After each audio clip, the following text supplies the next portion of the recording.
on Thursday, Big Ten opener. Tough, really tough, well-coached, older team, a lot of familiar guys. They're now fully healthy, really for the first time all year. Held Indiana to 48. I think they're one of the best defensive teams in the country. Certainly one of the best will play, and it's always very physical with Steve's team. Again, he does a terrific job, and it's going to be a great challenge, a fun challenge for us at 7 o'clock on Thursday. Chris, what specifically sticks out to you about Rutgers defense? What do they do especially well? What his teams have always done. They're disruptive. They turn you over. They're great on the glass, on both offense and defensive glass. They're long. They're physical. Really good they have a terrific big who is now kind of grown into his own as a third-year player. And they've just got great positional size and length. So allows them to be really good. And then just want to ask about Bryce. Had a tough game at Duke, but bounced back along with some other guys. What have you seen from him in terms of just persistence, being able to bounce back from a game like that? Yeah, just he's going to have to continue to do that all season. He's going to get a lot of attention, as he did against Duke. Got a lot of defensive attention. He's going to have to respond to that and make adjustments, and I know he will.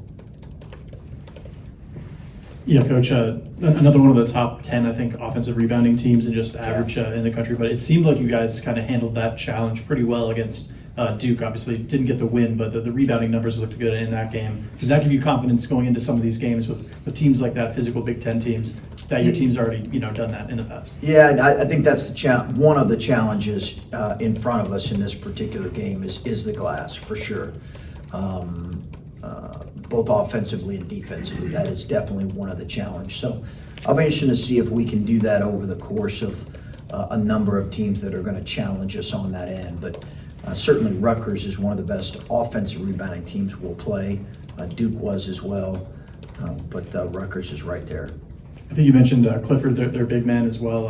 Have you seen him take a big step up this year? I mean, he was really good last year, but yeah, even better this season. Yeah, I think you really saw it last year. Towards the second half of last year, you were like, and he was a 5-star recruit from the Northeast, so you knew, a kid who's a 5-star recruit, going into the back half of his sophomore year, you're just saying, okay, that he's going to be a really good player. You even saw glimpses of it as a freshman. So they do a great job with him, and he's gotten a lot better. He's one of the best bigs in the country, certainly one of the best bigs in the Big Ten. You've talked throughout the season about your assistants having to remind you, like when you have 4 freshmen on the court together. Are you getting slightly more comfortable with that, or what is your level of concern now when you look out there and you see 3 or maybe 4 freshmen together compared to the start of the year? I think as the season goes on, maybe we'll be more willing to do that for longer stretches, Adam. If we, hopefully stay healthy. I don't know that puts them in the best position to be successful.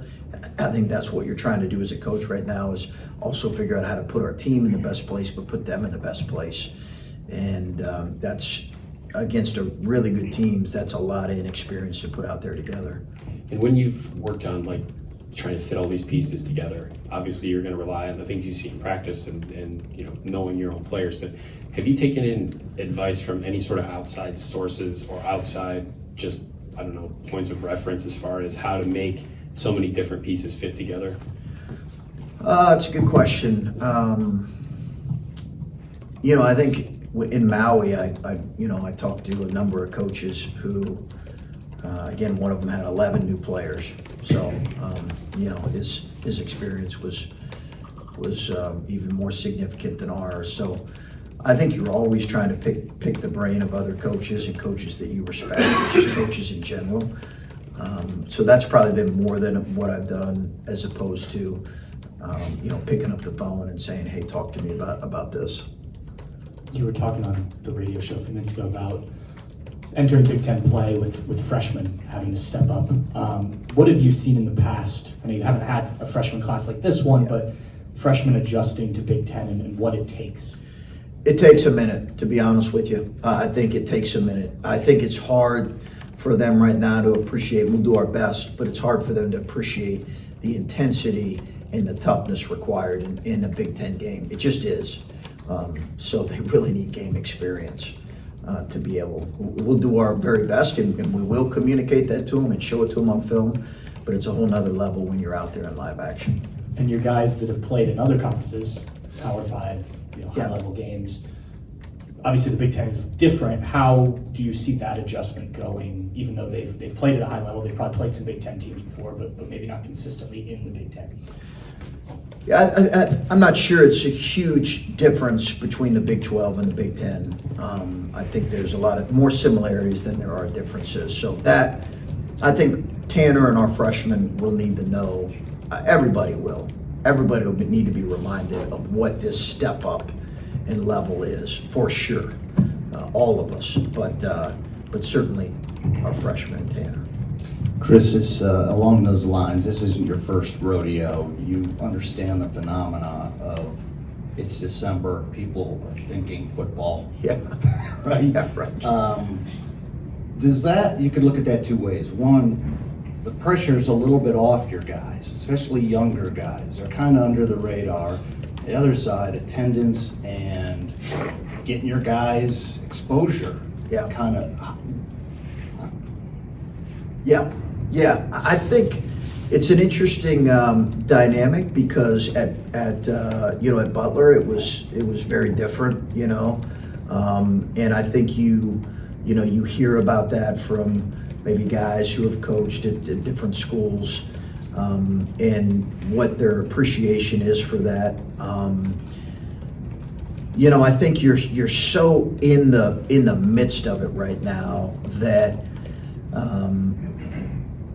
that's not necessarily my focus. And I have great appreciation for where I'm at and kind of how consumed this place is with athletics in general, but certainly at the forefront of that is football. And I can appreciate that in a lot of ways, and I do, because I in some ways I feel the same way.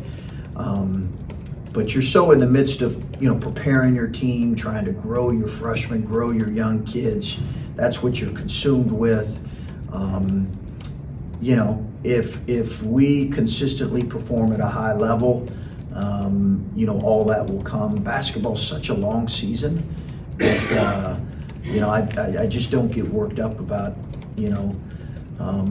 anything outside of how we're performing this time of year, because it's such we got a lot of games in front of us, a lot of great Big Ten games here at home that we're going to play starting on Thursday night and then picking back up in January. So You anticipate crowds increasing, they always do. They always You've do. seen it, right? Yeah, that's what I've seen. That's been my experience here is unless we're playing a Villanova or a Duke, Cincinnati was almost a sellout. Those games, and I've said, I'm trying to provide those every year. Sometimes it's hard. Maui made it difficult this year, but I want to do that every year for our fans. Some type of high-level program. We're in talks right now to provide that. Something in November, December, just to get your fans, as we're in the midst of this heavy football season, to get your fans engaged. We just weren't able to do it this year. A little bit different here. I don't know how much relationship you have with Ryan Day, but can you imagine the pressure of you lose one game and what comes with that on that side of things versus, you experience it a little bit in March. Sure. Right? Yeah. But it's, Sure. I don't know if you've ever talked to him about it or if you just try to walk in those shoes. Yeah, no, I think, I think the reality is, there is a point at which, the pressure can feel overwhelming for any coach. And I think you have to have certain specific strategies in place, we all do, to manage that in the best way and to give yourself the best chance to remain healthy and best for your team and for your program. And from what I've observed, Ryan's a friend. From what I've observed with him, he does a terrific job of that. I think the noise and the attention, coaches are focused on what's most important, and that is coaching their teams and being there for their players and doing the absolute best job we can do. And I know, I'm excited about this next opportunity for him and for that program. I know they have a great challenge in front of them with Georgia, but they've earned the right to be in this position. And it's clear based on their body of work. I'm excited about that for him. Chris, I'm kind of bouncing off what Pat was talking about. Physically, Big Ten play is a grind that most of these guys have never experienced. But mentally, how do you keep them engaged and not getting frustrated when they are having to go up against these big bodies in that physical play every night? Yeah, I think it becomes a real,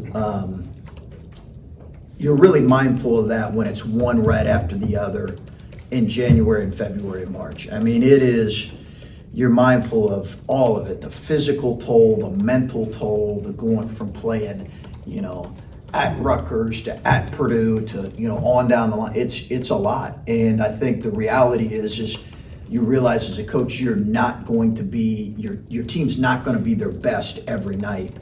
And there's going to be some that are going to be very difficult to win. The ones that are in front of you that you do have a chance to win, you want to get, but more than anything, you want your team to grow as the year goes on. In this league right now, we've said it over a number of years. I mean, the teams that win it typically lose 5 to 6 times out of 20 games. So no one goes without blemishes in a league like this, and I think that long-term perspective is required. And then how important is it to have something like Maui when you guys have already done the back-to-back against good teams to kind of give them a glimpse into, hey, this is what it's going to look like, once we hit that January and February? It's really important. I think it's really important to have that 3-game stretch. We played, I think the most probably Big Ten-like team we played was probably San Diego State, maybe Texas Tech too, in terms of just the physical older bodies. San Diego State was so old and they were so physical that it did remind me a lot of that, of a Big Ten team. So I think that experience was really good. Would love your thoughts just in general on Caleb McConnell and if maybe playing San Diego State and Texas Tech maybe help prepare your younger guards, guys who are going to handle the ball, for dealing with somebody as disruptive as McConnell's going to be. Yeah, he's an elite defender. He is an elite defender, and going into, I think, his fifth or sixth year. Elite defender. Great length. Last year we had a chance to kind of ice the game there, and he made an incredible block on Malachi's transition dunk attempt. And it's not just him, though. They have a number of disruptive guys, but it begins with him. And I think to your point, the experience of playing those games in Maui against all 3 teams that were disruptive helped, but certainly San Diego State and Texas Tech. And kind of a follow-up from something I asked about Bryce the other day. You said you didn't want to let any struggles on the offensive end carry over to the defensive end. So if you remove his offense, what areas of the game do you think, since the season started, so defense, game prep, maybe conditioning, have you seen the biggest strides for him? Oh, I think just I think some of it's just overall awareness. I think he's taken strides in that area, but he's got a ways to go. He's got a ways to go in that area, but I just think that he up to this point right now has been very intentional about wanting to get better in that area, and that's a credit to him. And if that continues to be the case throughout the year, then I think we're going to continue to see progress. Any specific area, defense or like conditioning, or just kind of all? Defense and conditioning. I think the 2 areas that his conditioning is good. It's good. He's really made strides in that for sure.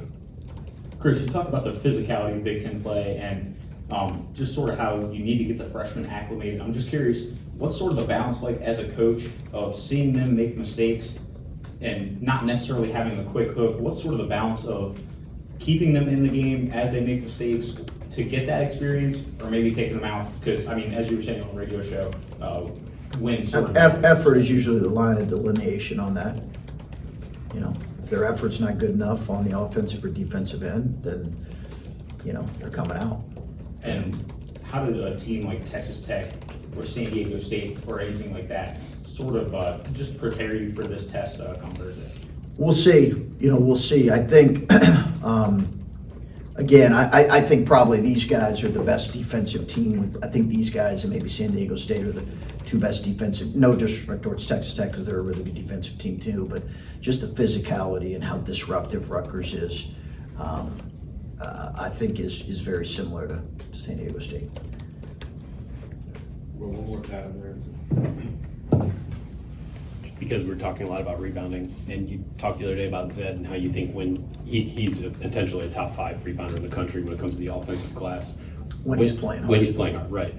What is it when he's playing hard that makes him that? Because he, for his size and everything, he is going against guys that are a little bit bigger than him. What makes him that when he's playing hard? Long arms and a big body that can wedge rebound. He has a really good feel of getting to the weak side of the glass. Again, he's going to go against, I think, as good an athlete as he'll play against all year this Thursday night. But he's got a good feel for getting to the weak side of the offensive glass. He's got obviously a big frame. And then again, when you have a 7'2" wingspan, you really play much bigger than 6'8", and we know that's been the case for him, throughout his career.